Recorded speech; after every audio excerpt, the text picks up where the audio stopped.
think it's a little bit more of a story, and it's a male-female story too, so it's kind of a romance, my own version of a romance, I guess.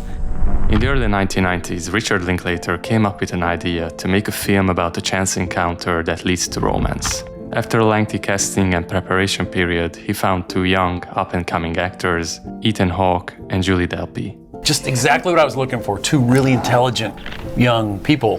Linklater wasn't just looking for actors to play the parts, he wanted active collaborators. I was looking for the two most creative young actors I could find to fill those shoes because I knew what would be asked of them. With their help, the film was finally shot and released in 1995 under the title Before Sunrise. You know, there's an audience, but it was never going to be a mainstream success.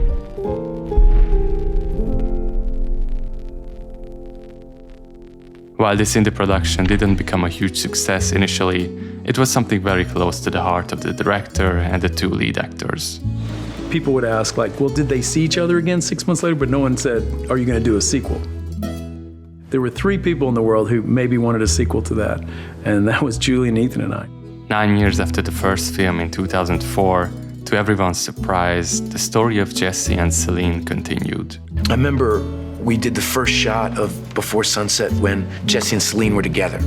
Rick had this look on his face. I was like, what is he? He goes, I'm just so happy to see them. Before Sunset became much more successful, and Linklater found out that the first film had garnered a cult following in the decades since its release. I always wanted to do a third one after we finished the second one. Nobody wanted to talk about it, but I personally found the ending to the second one perfect, but I felt it like a call that needed an answer. And in 2013, 18 years after the events and release of Before Sunrise, the third installment, Before Midnight, was released.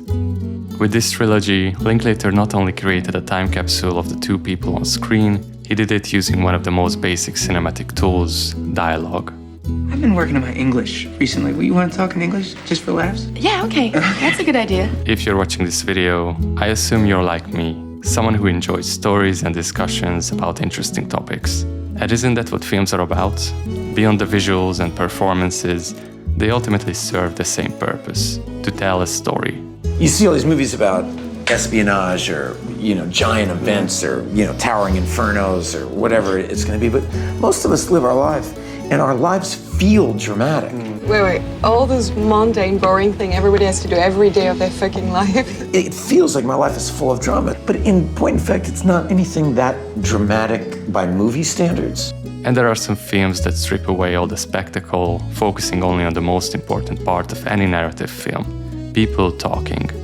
In rooms, cafes, bars, on the street, or in nature, whether in pairs or in a group, nothing really happens. They just talk. I think the idea was to make a film about an emotion or an essence. There wasn't a big story there. It would really just be exploring a connection between two people. There's not a lot of plot there, but from a character standpoint, I thought that could be a movie, albeit a very low-budget movie. And because of this simplicity, there is something very relaxing and earnest in these films. It's like listening to our friends, and through their conversation, we learn about ourselves. If there's any kind of magic in this world, it must be in the attempt of understanding someone, sharing something. So now, almost 30 years after the release of the first film, I want to take a look at Linklater's Before Trilogy, and through his process and influences, explore the depth of a seemingly minimalistic style of filmmaking, which, despite its simplicity and low budget, can be just as impactful and inspiring as any other approach to cinema.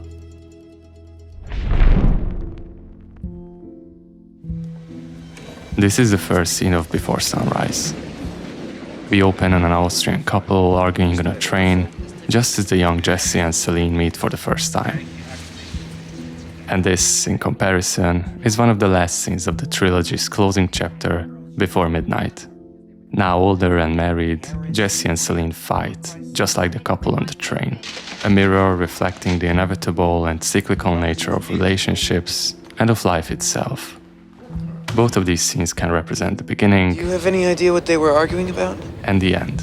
I like it when they fight. It gives me hope for them. Well, that's because you see anger as a positive emotion, Because really, there's no clear start or end point to anything in life, especially love. nature's way of allowing couples to grow old together without killing each other. There's something fascinating in how Linklater explores such a wide range of ideas through the simple act of two characters talking for 90 minutes. At first glance, the films are about the romance between two people who meet on a train, but the text itself is much more focused on philosophical discussions. The characters bring up all kinds of topics: aging and death, feminism, capitalism, religion, and more. Their conversations feel organic because they don't need to follow a set structure, create artificial drama, or serve a plot. It's not an easy film to write because it's so much about just the dialogue and the character. I mean, the plot is very simple. And so how do you create, tension and drama and all this, in something that's so minimal? In many films, what's said and shown is necessary to build a complete narrative. But in these films, the core is not the plot, it's the text and subtext.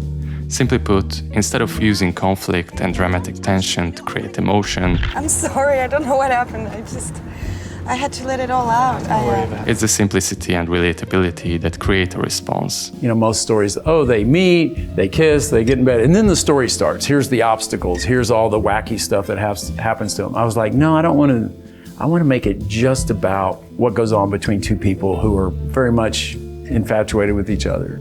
Linklater also focuses on having the actors do less, not more. When you're a young actor, everybody wants you to pose and emote in this kind of groovy way. And Rick's allergic to posing and posturing. He's just allergic to it. Ooh, he hates it. It's probably one of the hardest acting jobs that I've done in a way, because somehow to play someone very natural, that it feels like it's conversation, that we just met in a cafe and talked. It's more based on reality, and it's very fragile, it's very subtle. If they see you acting, if they see any drama at all, what happens is you notice that there's no plot. What we have to do is it has to be no drama at all, and then it becomes something else. It gets a different energy. Can they really be doing this? They're just talking? Is this a movie? And as I mentioned earlier, Julie Delpy and Ethan Hawke weren't just actors in these films. They were active collaborators. I'm giving you my whole life. I got nothing larger to give. That's for sure! Richard Linklater is one of the pioneers of American indie filmmaking. He had already made waves with 1990's Slacker, which opened the door to studio projects like Dazed and Confused in 1993, and eventually the development of Before Sunrise. I was just at a toy store, and I was in town for one night visiting my sister on my way back to Texas from New York, and this young woman was kind of flirting with me a little bit, or we had that little connection, and so I was bold enough to ask her, when do you get off? Do you want to hang out after? She was like, sure, I get off at 10. So we just ended up walking around Philly all night. And it was similar to the movie. I had to catch a plane the next morning. I remember 3 a.m, we're walking around and I'm saying, I want to make a film about this. And she's like, what are you talking about? And I'm like, this feeling, this flirtation, this connection we're having. I just think that's a movie. While the original idea came from Linklater, the project changed and evolved a lot during prep. I decided I would pretend I didn't have any problems with the script until I got the part. Originally, it was supposed to take place in San Antonio before the setting shifted to Austria. This change turned out to be one of the defining elements of the films. The contrast between America and Europe runs throughout the trilogy. Well, listen, we just got into Vienna today, and we're looking for something fun to do. Think of the cultural differences between Jesse and Celine. So I'm the crude, dumb, vulgar American who doesn't speak any other languages, who has no culture, right? Or the way Linklater's American filmmaking sensibilities are shaped by European authors. It all creates a blend of ideas that both oppose and complement each other, just like the relationship between the lovers on screen. That mixture is further strengthened by the 3 very distinct voices working together.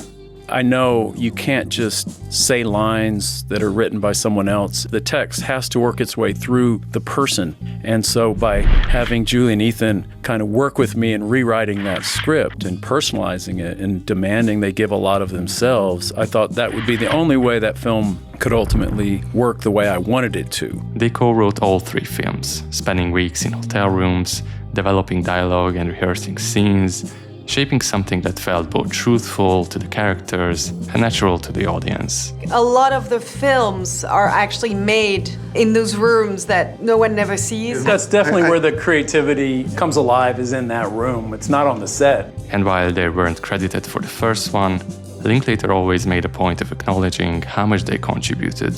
A good example is the recurring topic of death, one of the central themes in all three films. I think I'm afraid of death 24 hours a day. As Julie Delpy said in an interview, there was nothing about death in the original screenplay that Richard sent me. Ethan and I added a lot about transience and mortality. So I would say it's a little bit my fault that there's so much about death in the first film, because that's something I talk about quite constantly. And I don't think it's any coincidence that you and I both, Julie, as soon as that movie was over, we went on to write and direct. I mean, that movie was a very empowering experience for us because Rick had encouraged us to collaborate with him. While this was a very unique project to get financed in America and became one of the most popular examples of conversation-driven films, Linklater had many influences. He's known for his love of the French New Wave. You know, most of the guys out there started going to bars, and I would just wanted to get home and go to movies. And I think there was a certain void in my life, and I just found myself wandering into movie theaters. I just got really fascinated in the history of film, the storytelling. I was just kind of falling in love with cinema. Whatever showed, I went. I wanted to see everything. His appreciation for directors like Godard, Truffaut, and especially Éric Rohmer clearly shows in his approach to these films. Rick is not looking through Hollywood's eyes. He doesn't care how Hollywood sees him. It's a valuable tool. He loves Hollywood. He doesn't need anybody else to make his dreams come true. The idea of showing characters and actors aging in real time across a film series was previously explored by François Truffaut in his Antoine Doinel cycle, which follows actor Jean-Pierre Léaud through different stages of life, beginning with The 400 Blows, one of the defining films of the French New Wave. Au fur et à mesure que le cinéma s'est raffiné, il a perdu un espèce de contact avec la réalité. And just like Antoine in those films, Jesse has autobiographical traits drawn from the director who created him. I mean, isn't everything autobiographical? We all see the world through our own tiny keyhole, right? Other important influences include Godard's Breathless, and perhaps most notably, the films of Éric Rohmer. Rohmer's work often consists almost entirely of dialogue between a small number of characters. In his Tale of the Four Seasons, young people, often artists or intellectuals, search for love, connection, or meaning.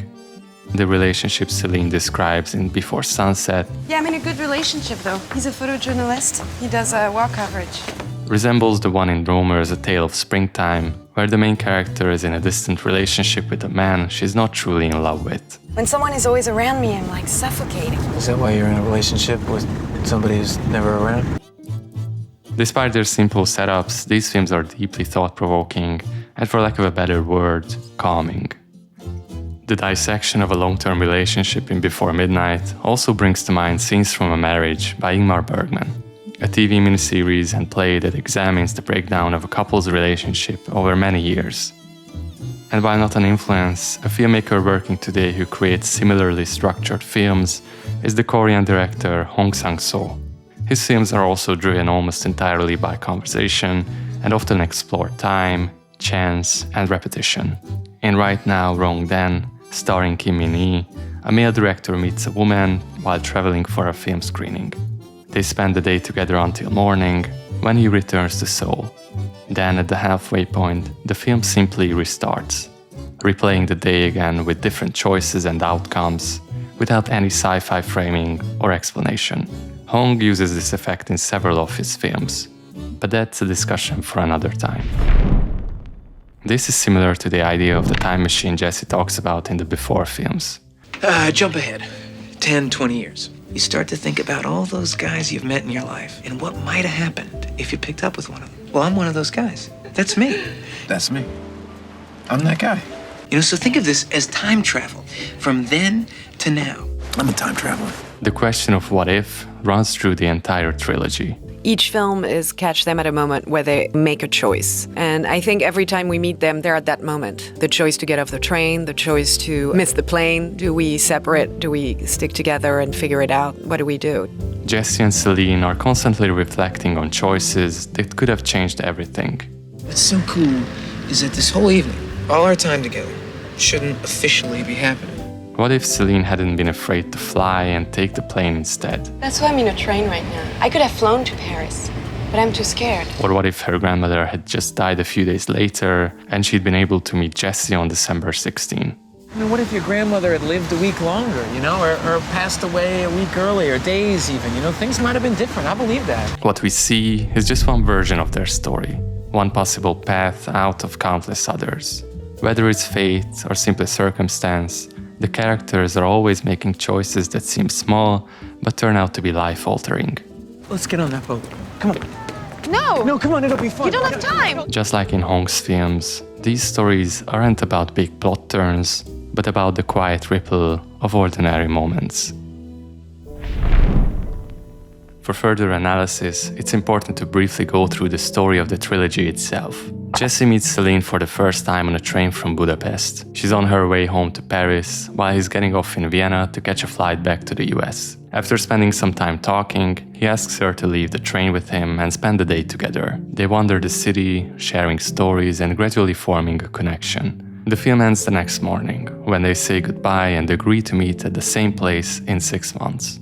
9 years later, Before Sunset picks up in Paris, where Jesse is doing a book tour. She shows up at the bookstore just before he has to leave for the airport, and they decide to walk and talk until his flight, slowly revealing that neither of their lives turned out quite the way they hoped. As time runs out, the film ends quietly with Jesse in Celine's apartment, seemingly about to miss his flight. The third film takes place another 9 years later, this time in Greece. Jesse and Celine are now a couple with twin daughters. The film follows them during the final day of a summer holiday, starting with conversations about writing, parenting and growing older, but as the day turns to evening, tensions between them begin to surface. After a long argument in a hotel room, the film ends on a more ambiguous note, leaving us unsure where their relationship stands, but hinting at reconciliation. When placing the three films side by side, several important shifts become clear. The cities they take place in, the time frame of the story, their age, and the theme and atmosphere of each one. It's like the environments, are stronger than the people. All three films take place in Europe, but the cities mean something different to the characters each time. We're only good at brief encounters, walking around in European cities, in warm climate. Vienna is the unknown. Neither of them has any connection to it. This perfectly fits the spontaneous and thrilling energy of a romantic night, a space where they can wander freely and get to know each other in a dreamlike setting. I feel like this is some dream world we're in, It almost feels like a different plane of existence, a liminal space where no one knows them and they can be whoever they want. Hi, dude. What's up? Paris, on the other hand, is where Celine lives. This changes the dynamic completely. Now, she's the one in control, guiding Jesse through places she knows, cafes, parks, streets she has memories in. It's as if she's presenting him with her world, opening up in a way she didn't or couldn't in Before Sunrise. Back then, they treated it like a one-night stand. They even agreed not to share contact information. But now, after 9 years of experiences, growth, and missed connections, they recognize how rare and meaningful their bond was. This leads them to her apartment. For the first time in the trilogy, they go to a place of privacy, and not just any place, but the most intimate one. No wonder that one of the most beautiful scenes in the trilogy is the one where they are walking up the staircase to Celine's apartment. After 170 minutes of constant dialogue across two films, suddenly, there is no need to speak. Silence is enough. This moment echoes the scene in Before Sunrise, where they listen to a record in the store. But this time, it's a step forward. They are in motion, quite literally, moving towards their future together. They are not the same shy and insecure young adults anymore. Now, both are aware of how deep their connection runs. That parallel continues inside the apartment when Jesse puts on a Nina Simone track and Celine begins to dance. It feels as if they've been together for the last 9 years, or like dreaming of this moment was enough, that their one night was enough. She's open now, relaxed, confident, and it's up to Jesse to make the decision. In Before Midnight, the story shifts to the Peloponnese region of Greece. It moves away from the romantic, walkable cities of the earlier films and into a summer paradise, a place more ancient than intimate. The historical backdrop also shifts. While Vienna and Paris represented a few centuries of European history, the ruins, beaches and churches of Greece speak to a timeline that spans thousands of years. Our own relation with our past, that's an infinitely fantastic, deep well there. You know, it's like the mythology we kind of carry with us of who we are based on our past. This widening of perspective mirrors the shift in their relationship. Jesse and Celine are once again in a new place, but this time it isolates them, not just geographically, but emotionally. They are far from their usual lives, surrounded by reminders of the distant past and forced to reflect on their own place in time. They have to confront themselves and each other before returning to the rhythms of everyday life. This is so weird. Having a conversation about something else than scheduling, food, work. If we return to the earlier metaphor of the private apartment in Sunset, it continues here. The hotel room at midnight, a rare moment alone without their children, becomes something else entirely. An arena. What was once filled with longing and sexual tension now feels charged with accumulated resentment.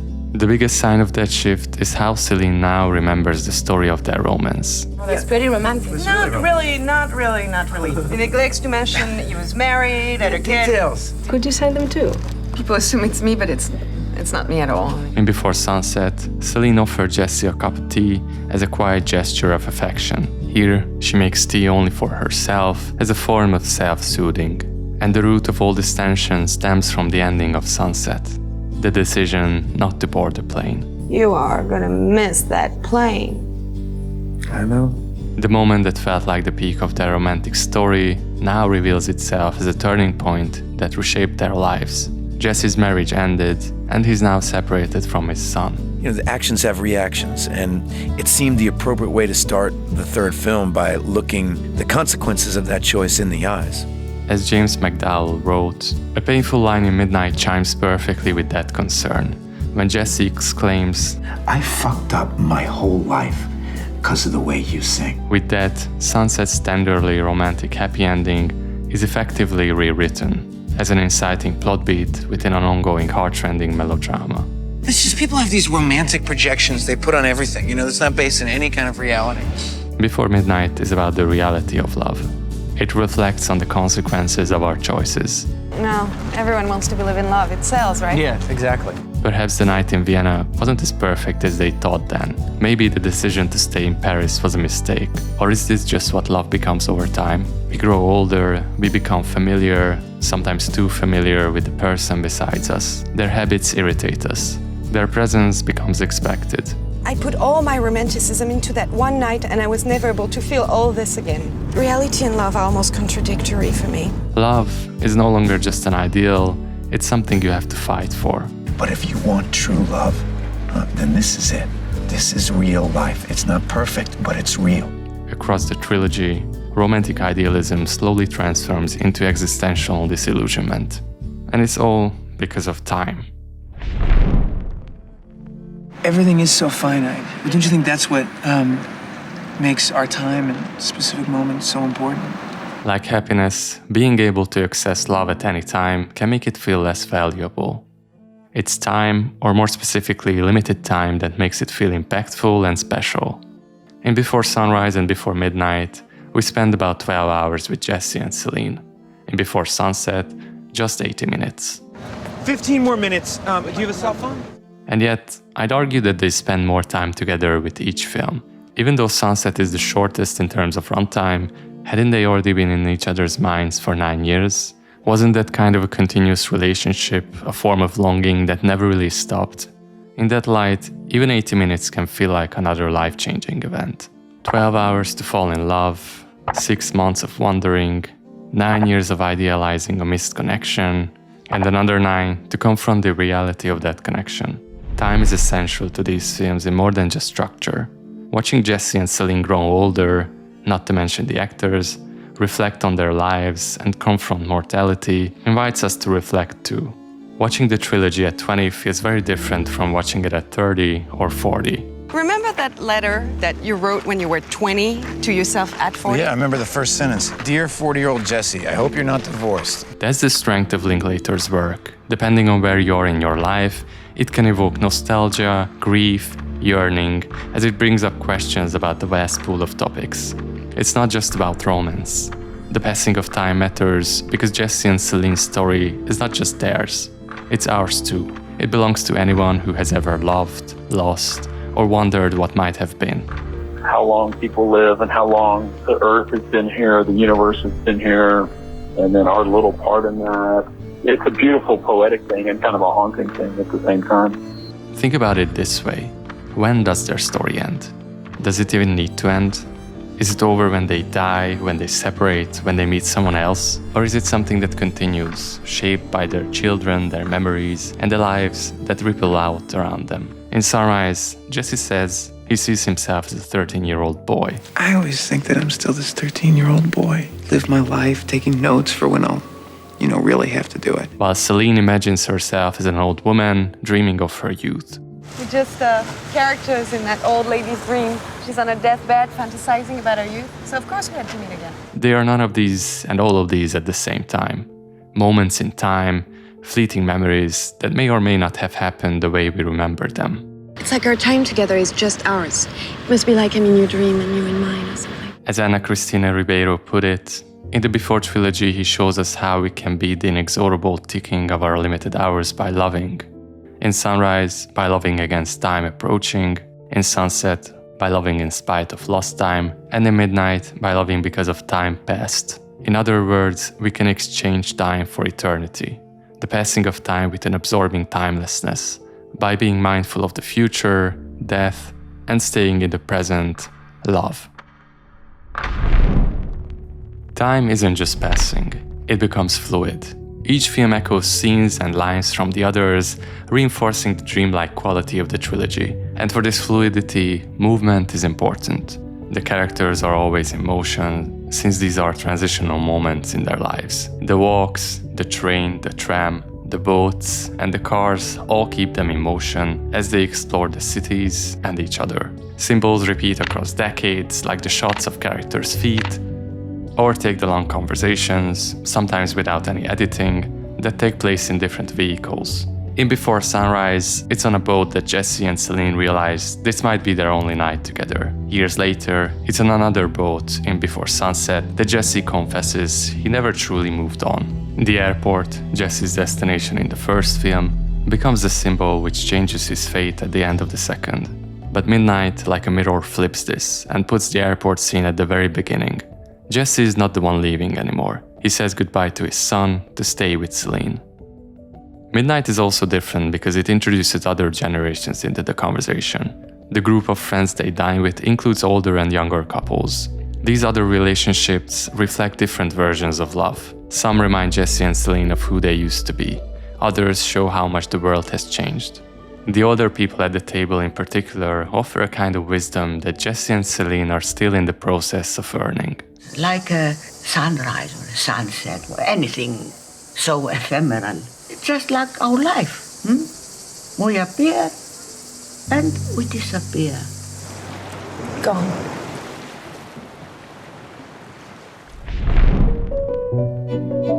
These mirrors show how the trilogy is built on opposites. The characters constantly find themselves combating these thoughts. They struggle with aging and the loss of ambition.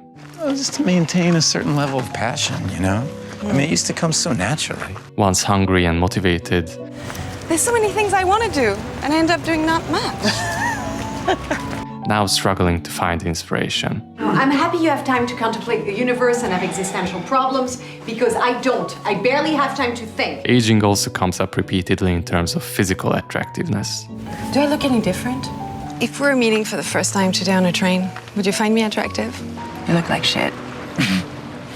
These reflections are familiar to anyone growing older, but they also reveal something personal about the people behind the camera. I'm a human being. I watch things and go, shit, man, wow. Jesus.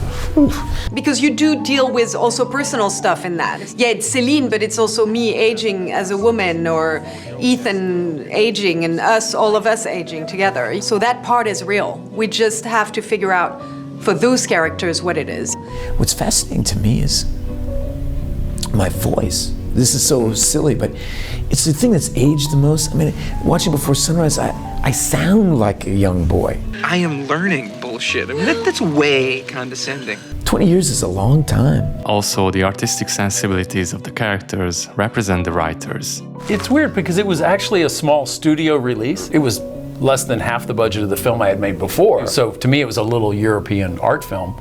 Hollywood likes that new energy, new ideas. They like to get that and do something standard with that. So the struggle's in that space in between, taking your new idea and making it very traditional. It's a perfect middle ground. Part European art house film, part Hollywood studio project. A deeply personal and thoughtful work that still managed to reach a wide audience. It sounds weird to say, but I mean, it's kind of a dream come true to make something that is intensely personal and that you love and do it only for yourself, and then have other people actually like it. And that almost never happens. Richard Linklater's career is inspiring. From his indie beginnings, where everything stemmed from pure love of movies, to becoming a critically acclaimed filmmaker who now makes films about the very people and movements that first inspired him. Rick's story, like the lives of Jesse and Celine, is a message to follow your instincts. Whether it's love, art, or any personal pursuit, you have to trust your gut and live the life that feels true to you. It's a lot of work, and people don't want to hear that. No one wants to think how they would have to alter their life. The path won't always be clear. Plans change, people come and go, and the future rarely looks like we imagined it would. But somehow in the end, it all works out.